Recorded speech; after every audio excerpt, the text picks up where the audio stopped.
Bonjour à tous. Alors aujourd'hui, à travers cette rencontre, nous allons essayer d'aborder un cours de neurologie qui porte sur les paralysies faciales. Donc à travers ce cours, nous allons essentiellement exposer la clinique, les étiologies et la prise en charge d'une paralysie faciale, qu'elle soit centrale ou périphérique. Les objectifs pédagogiques que nous désirons capturer à travers ce cours sont essentiellement en nombre de trois. Le premier et le plus important, c'est déjà reconnaître cliniquement une paralysie faciale.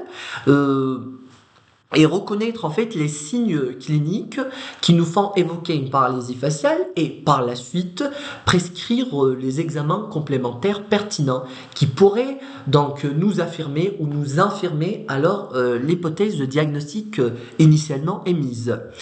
En second lieu, il faudrait distinguer une paralysie faciale périphérique d'un déficit facial central, autrement dit une paralysie faciale centrale. Donc il y a des repères cliniques qui nous permettent alors de discerner une paralysie faciale centrale d'une paralysie faciale périphérique et ce n'est pas toujours évident et connaître certainement les grands principes de la prise en charge alors d'une paralysie faciale une fois le diagnostic confirmé, le diagnostic étiologique connu, donc on doit passer à l'acte thérapeutique. Ainsi, il faudrait alors maîtriser la prise en charge ou la conduite à tenir devant alors une paralysie faciale.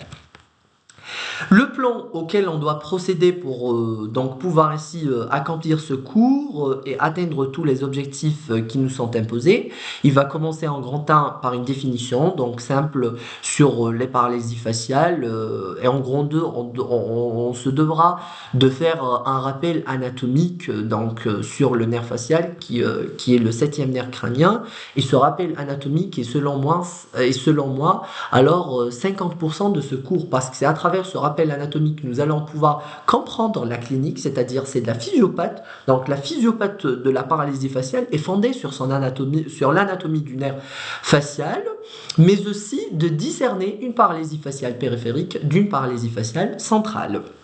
En grand 3, nous allons dire un tout petit mot sur le déficit facial central ou la paralysie faciale centrale. Et en grand 4, nous allons nous étaler largement sur la paralysie faciale périphérique. D'accord.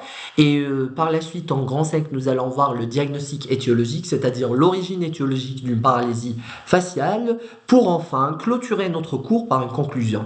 Donc en définition, qu'est-ce que c'est une paralysie faciale? Une paralysie faciale est en fait une dysfonction du nerf facial. Cette dysfonction du nerf facial, d'accord, que nous allons pouvoir repérer cliniquement, est secondaire à une atteinte anatomique du nerf facial, quelque part. D'accord, on doit la rechercher, on doit la reconnaître et on doit la traiter.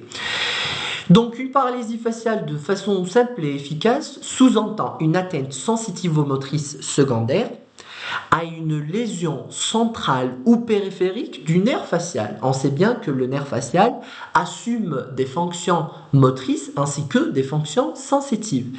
Et dès que ce nerf est endommagé, ces fonctions vont l'être également.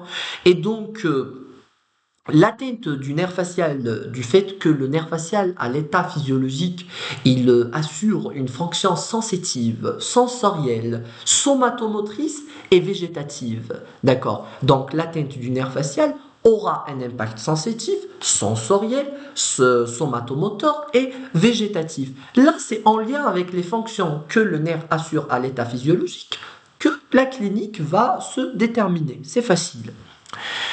Et l'expression clinique de toute paralysie faciale va être limitée au territoire où le nerf facial prend le dessus, qui est la région du visage, c'est la face, donc c'est le nerf facial comme son nom l'indique.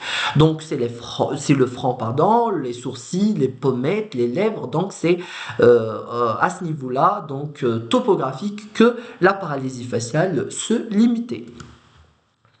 En grand 2, c'est le rappel anatomique concernant le nerf facial qui est en fait la septième paire crânienne, d'accord? Et c'est par définition le nerf de la mimique. Pourquoi? Parce qu'il s'occupe de l'innervation de tous les muscles sous-cutanés ou les muscles possiers, donc de la région faciale, de la région cervicale, responsable de l'expression, d'accord, de la grimace, de l'expression faciale. Voilà, c'est un nerf mixte, il est sensitivo-moteur, il est sensoriel également parce il aura une fonction sensorie-gustative, donc il va innerver la langue et c'est l'innervation sensorielle de la langue. Il est subdivisé en deux contingents. Nous avons un contingent moteur, c'est le set moteur, et nous avons le contingent sensitif, où c'est le nerf intermédiaire de Weisberg, qu'on peut appeler le set bis, qui présente sur son trajet le ganglion géniculé. D'accord? Et sur cette figure, comme nous pouvons l'observer, le nerf facial, il va émerger donc au niveau protubérantiel et puis il va se ramifier pour se répartir sur toute la région faciale pour assurer une fonction sensitivo-motrice, sensorielle et végétative. Donc l'origine réelle du nerf facial, du 7, d'accord? Certes, c'est un nerf pair, c'est une paire crânienne, donc c'est la 7e paire crânienne qui va émerger au niveau du pan de Varol. C'est la protubérance annulaire, c'est on va dire la partie intermédiaire du tronc cérébral. Au-dessus, il y a le mésencéphale, c'est on va dire les pédoncules cérébraux. En dessous, nous avons notre bulbe ou notre moelle allongée à laquelle va succéder notre moelle épinière. Donc, le facial, donc son origine réelle, c'est-à-dire que nous allons au niveau donc nucléaire, d'accord? Donc, il va émerger à partir de 3 noyaux. Nous avons un noyau somatomoteur.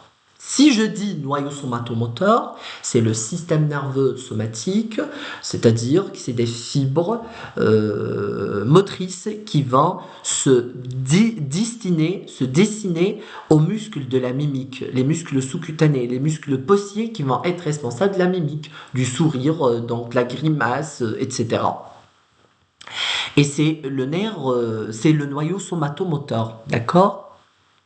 Et cette fonction-là est régulée ou contrôlée par la volonté, parce que c'est somatique. On est dans le système nerveux somatique, d'accord? Et les noyaux viscéromoteurs, là on est dans l'autonome, on est dans le végétatif. Alors les noyaux viscéromoteurs sont au nombre de 2. Le noyau salivaire supérieur, d'accord? Le noyau salivaire supérieur qui fait partie du système nerveux parasympathique, c'est le contingent parasympathique donc de notre système nerveux végétatif ou autonome.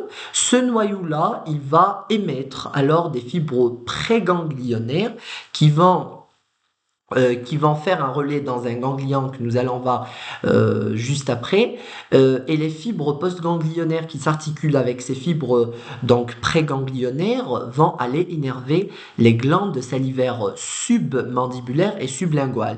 Et le noyau lacrymomuconasal, un deuxième noyau donc viscéromoteur, le noyau lacrymomuconasal qui va être destiné, comme son nom l'indique, aux glandes nasales et aux glandes lacrymales. D'accord? Et le noyau viscérosensitif, c'est le noyau solitaire. Ce noyau-là, il ne va pas émettre des fibres nerveuses, mais plutôt il va recevoir des afférences sensorielles gustatives des 2/3 antérieurs de la langue, mais aussi de la région de l'Amsay-Hunt, d'accord, donc au niveau du conque de l'oreille. D'accord, donc c'est au niveau de l'oreille externe,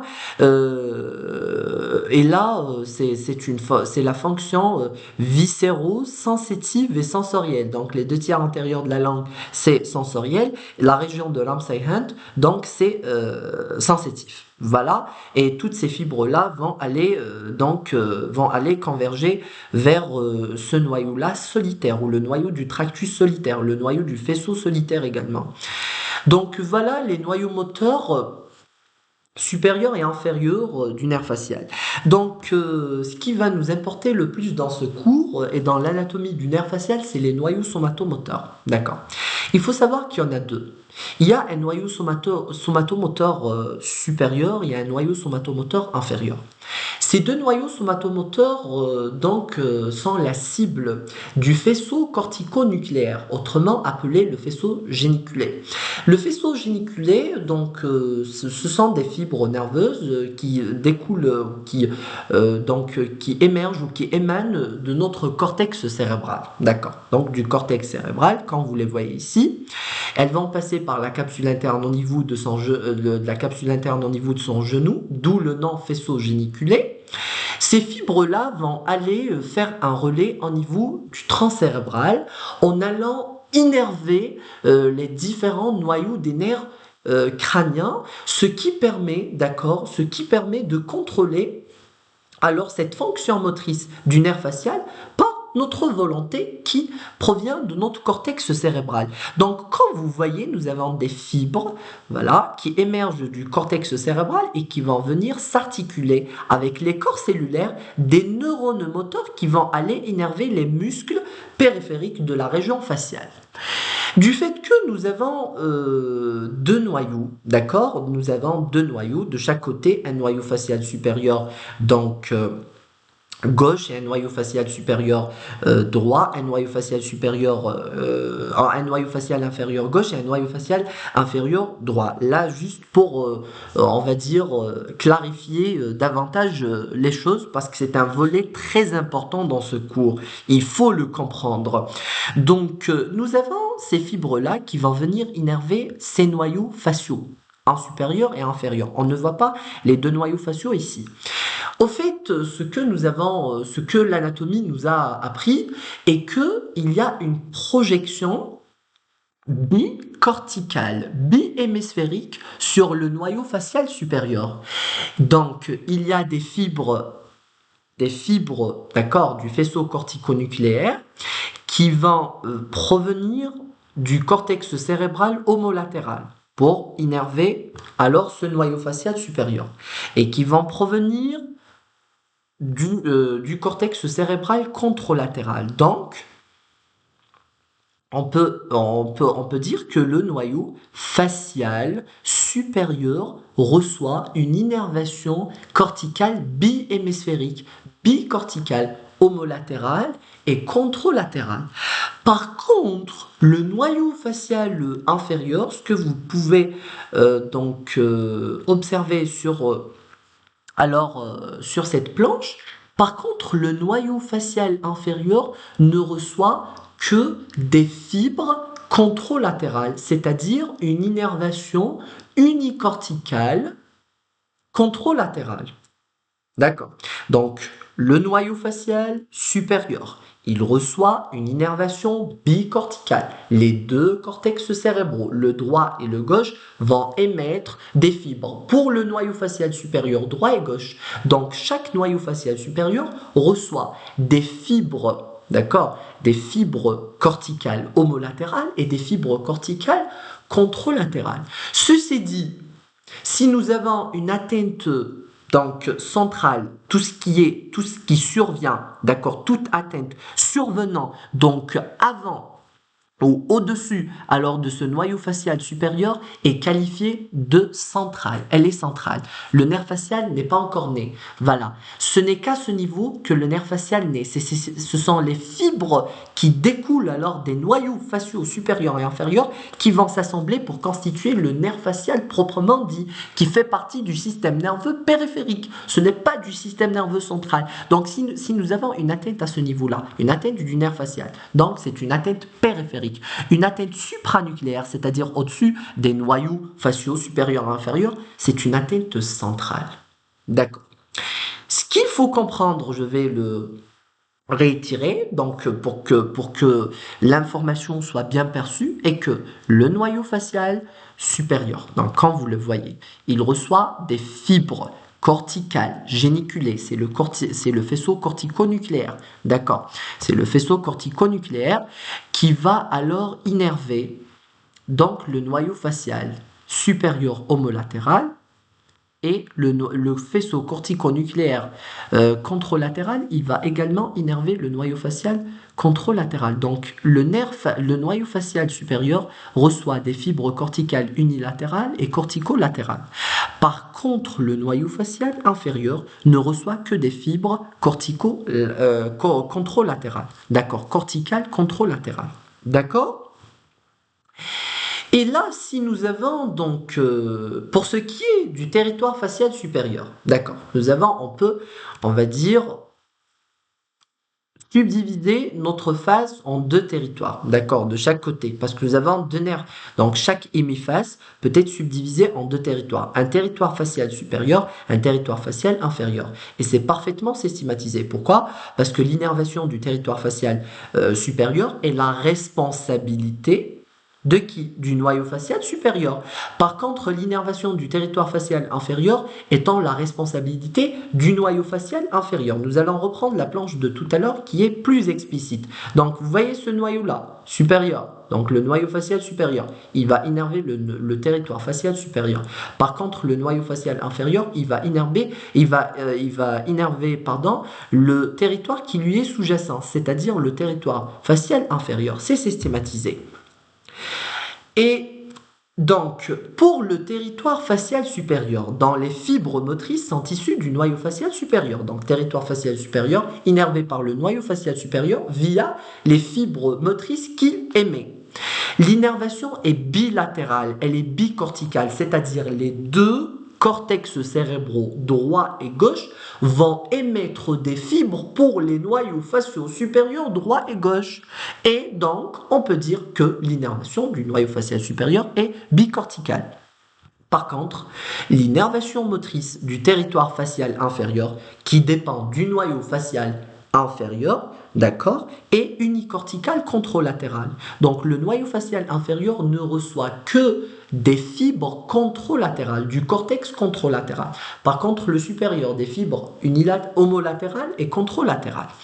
Et c'est ce qui va nous permettre alors de discerner donc la paralysie faciale centrale de la paralysie faciale périphérique. Alors, si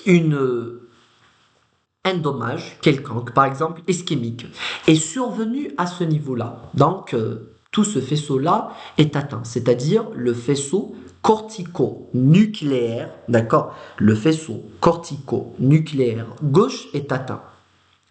La paralysie va se produire on va dire, de quel côté? Elle va se produire au niveau droit.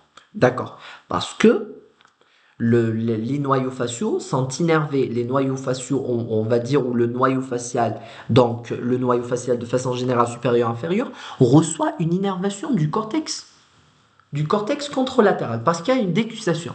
D'accord. Mais exceptionnellement, le noyau facial supérieur, il reçoit également une innervation du cortex homolatéral.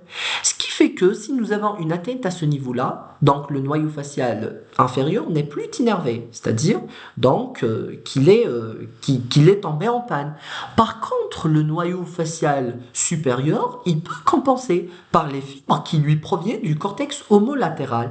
Par conséquent, d'accord, on aura une paralysie marquée au niveau du territoire facial inférieur avec indemnité du territoire facial supérieur. Pourquoi? Parce que le territoire facial supérieur a pu compenser l'atteinte des fibres contralatérales par la présence des fibres homolatérales.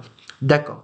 Mais si nous avons une atteinte au niveau du nerf facial proprement dit, c'est-à-dire donc après émergence des fibres nerveuses des deux noyaux faciaux, l'atteinte va être généralisée, c'est-à-dire tant le territoire facial supérieur que le territoire facial inférieur seront tombés en panne, comme je viens de vous le dire. Donc la lésion est infranucléaire, c'est le nerf facial qui est atteint, donc c'est toutes les fibres sortant des deux noyaux faciaux qui sont atteintes, donc la paralysie va intéresser toutes les mi-faces. D'accord. Donc la paralysie faciale centrale survient lorsque la lésion est supranucléaire et elle va épargner le territoire facial supérieur. Donc, l'explication est purement anatomique. La paralysie faciale périphérique, pardon, la paralysie faciale centrale, donc c'est supranucléaire. La paralysie faciale périphérique, c'est infranucléaire et elle va intéresser toutes les mi-faces. Elle ne va pas épargner le territoire facial supérieur parce que, en fait, les fibres qui lui sont destinées vont être atteintes. Voilà la lésion où est-ce qu'elle est. Voilà pourquoi il y a alors on va dire, ce critère comparatif entre les paralysies faciales centrales, paralysie faciale périphérique. Voilà. Donc, on va poursuivre l'anatomie et puis nous allons y revenir. Là, c'est l'origine apparente. Voilà le nerf facial. Comme je vous l'avais dit au départ, donc nous avons un nerf facial moteur et nous avons le nerf intermédiaire de Weisberg. Donc, quand vous le voyez, le nerf facial moteur en rose, le nerf le nerf intermédiaire de Weisberg ou le 7 bis, donc qui porte une fonction sensitive, est illustré en rouge. D'accord? Et ces deux-là vont nous constituer le nerf facial. Donc voilà, et ça c'est l'origine apparente. L'origine réelle, on en a parlé. Donc c'est les noyaux, d'accord? Donc il y a des noyaux somatomoteurs, c'est les deux noyaux que nous venons. Donc là, une note très importante à signaler, ces deux noyaux, ce sont les noyaux somatomoteurs qui vont être destinés aux muscles. D'accord? Ils vont être destinés aux muscles. D'accord? C'est les somatomoteurs, les végétatifs, etc. On va en parler. Végétatif, c'est le salivaire supérieur et le lacrymo-muconasal. D'accord? Donc, voilà l'origine réelle. Plutôt l'origine apparente. Maintenant, on va voir les territoires d'innervation du nerf facial. Alors, le nerf facial porte une fonction motrice, une fonction sensitive, une fonction sensorielle et une fonction végétative. Nous allons étudier donc chaque fonction à part et nous allons la détailler bien comme il faut, hein. Donc, il y a la fonction motrice. La fonction motrice, il faudrait savoir, donc on va faire un petit rappel sur l'embryologie de l'appareil bronchial et on saura que le nerf facial étant le nerf du deuxième arc bronchial.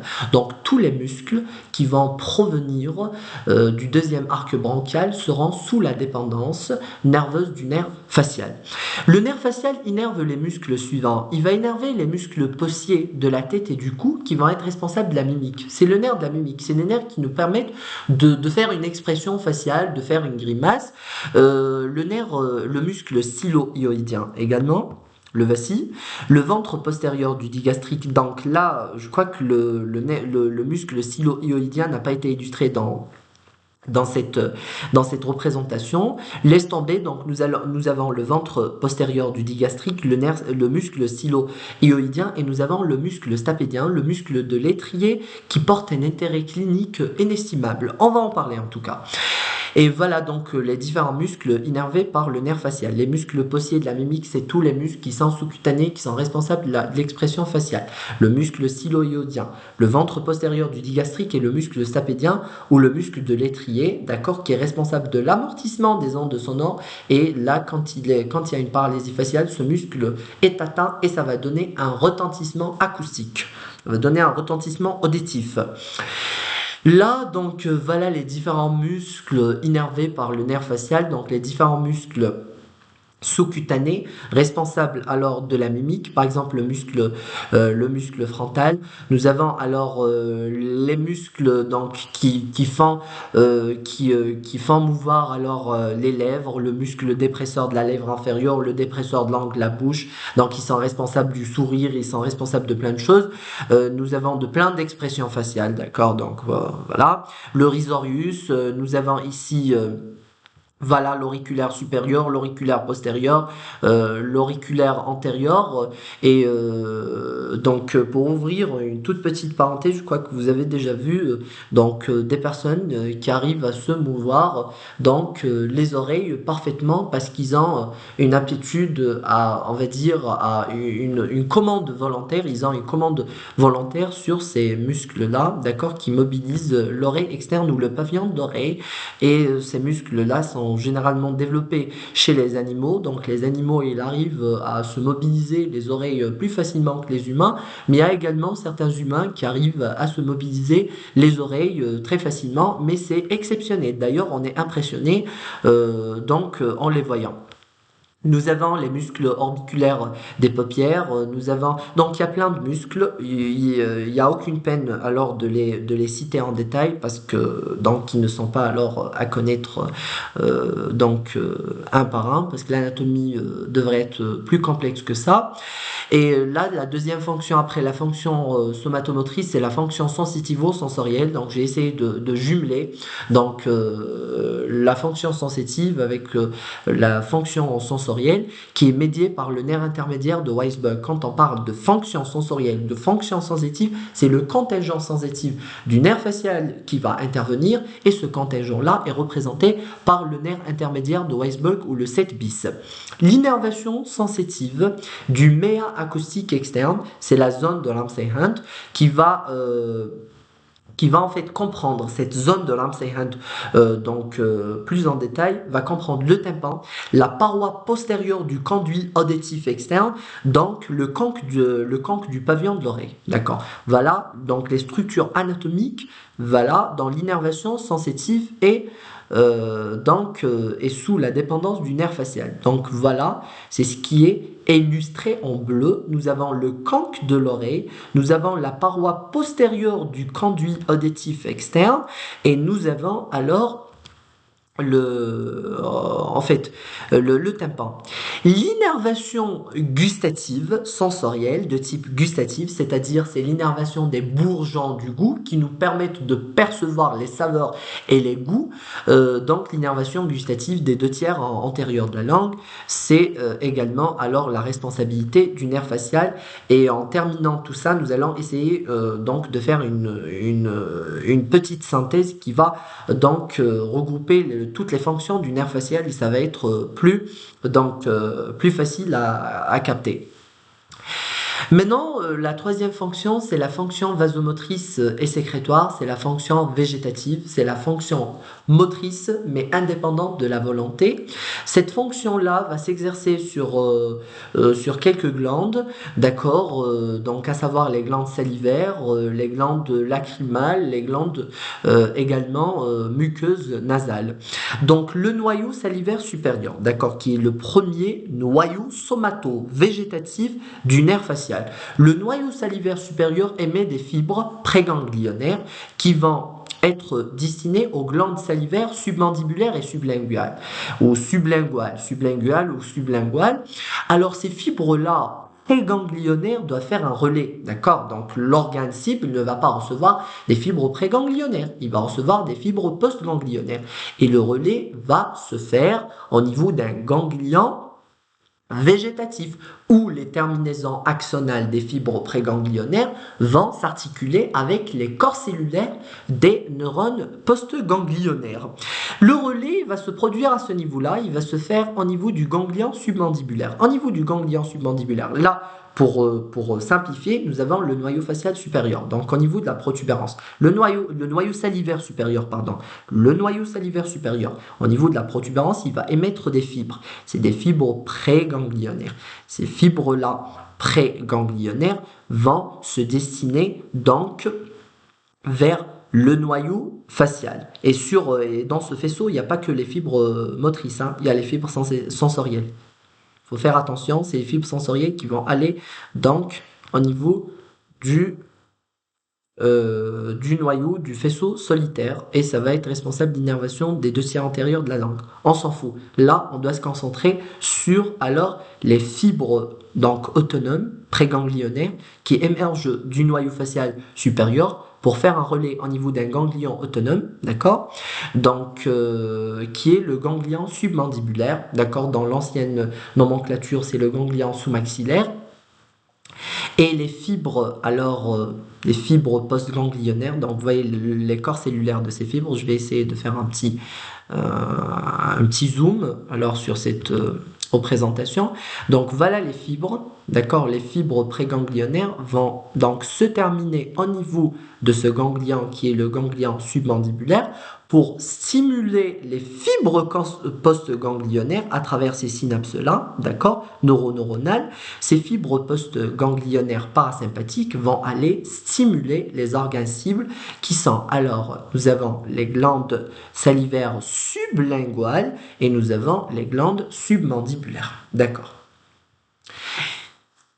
La deuxième fonction végétative du nerf facial va être médiée par les fibres préganglionnaires issues du noyau lacrymo-muconasal. Là, nous avons associé, donc c'est strictement schématique, hein. Le noyau salivaire supérieur est indépendant du noyau lacrymo-muconasal, bien qu'il soit contigu donc au niveau de la protubérance, mais ici on les a considérés comme étant un seul noyau, d'accord? Mais ce n'est pas juste, c'est strictement schématique, je le réitère.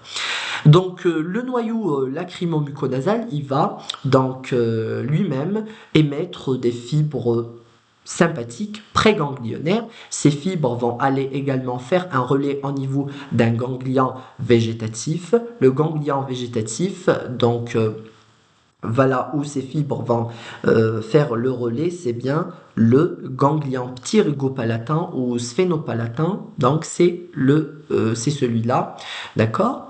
À son niveau, donc il y a une articulation entre des fibres, une articulation synaptique entre des fibres préganglionnaires et des fibres postganglionnaires. Les fibres postganglionnaires vont en sortir pour aller donc desservir un organe cible. Et dans ce cas-là, c'est les glandes lacrymales et c'est les glandes c'est les glandes donc la muqueuse nasale, d'accord, c'est les glandes nasales, donc qui vont être responsables de la sécrétion muqueuse donc au niveau des cavités nasales, et nous avons donc les glandes lacrymales qui seront responsables de la sécrétion des larmes, bien sûr, au stimulus. Voilà la fonction végétative du nerf facial. Maintenant, sur cette représentation schématique synthétique, le nerf facial, donc c'est un nerf qui possède de multiples fonctions, donc sensitivo-motrice, sensitive et sensorielle, motrice, somatomotrice et végétative.